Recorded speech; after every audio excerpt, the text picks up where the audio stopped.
It's never good when you see me drinking water at the beginning of the video. So, I wanted to talk about this clusterfuck known as the OCG meta. Thursday, you'll have some deck list from the Philippines, a little bit more of a shifted metagame, but I wanted to talk about the overall Japanese metagame at this point in time. Of course, you guys are aware that heroes are a very predominant deck there. They're not the best deck by any stretch of imagination. That award goes to Performal Mages.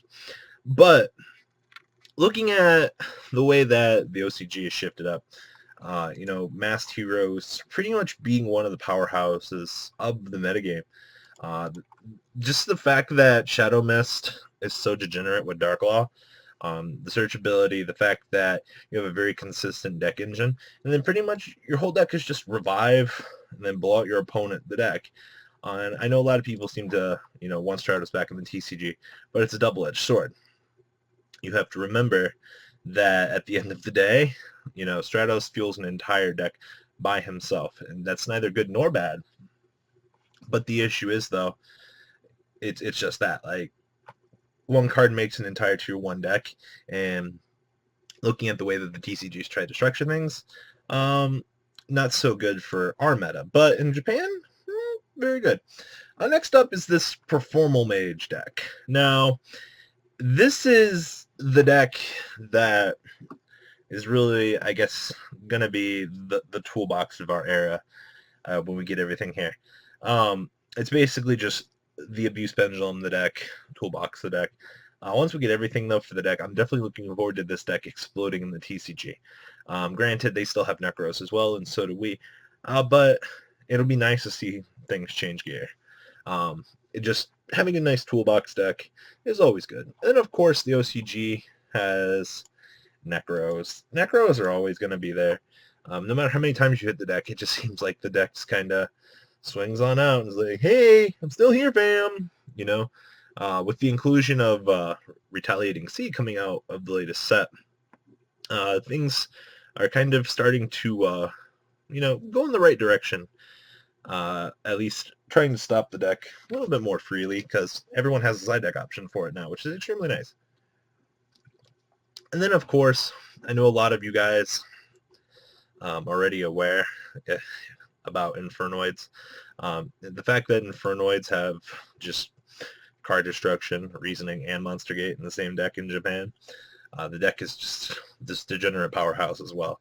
And I wish the deck would do something here in the States, because in the States, the deck, it's alive. But it is like an infant trying to walk on its own 2 feet at this point in time. It doesn't have the degeneracy that the deck needs to really be degenerate.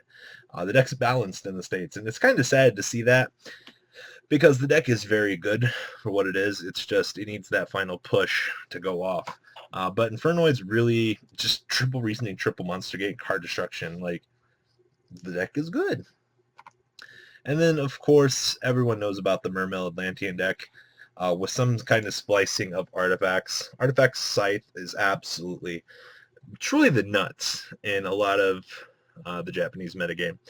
The fact that your opponent's going to try to wombo combo you, and then they go, oh, Chain Sanctum into Scythe. Like, what you going to do?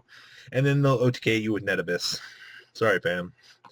It is what it is. And then, of course, for some reason, you still have Ritual Beast and Clofort.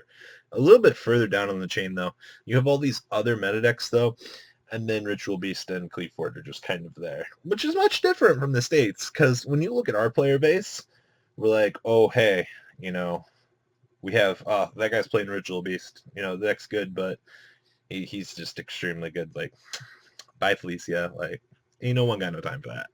And then, Cloforts are referred to as the helmet deck of this generation. But Teller Knights are nowhere to be seen in Japan, which is extremely funny. Here in the States, we still are like beating that deck to death with a horse. But the deck is just, it's power creeped out in Japan. So looking at that, though, that's a lot of the main decks that you see. Just the Performal Mage and Pals deck, it's pretty much the meta deck right now.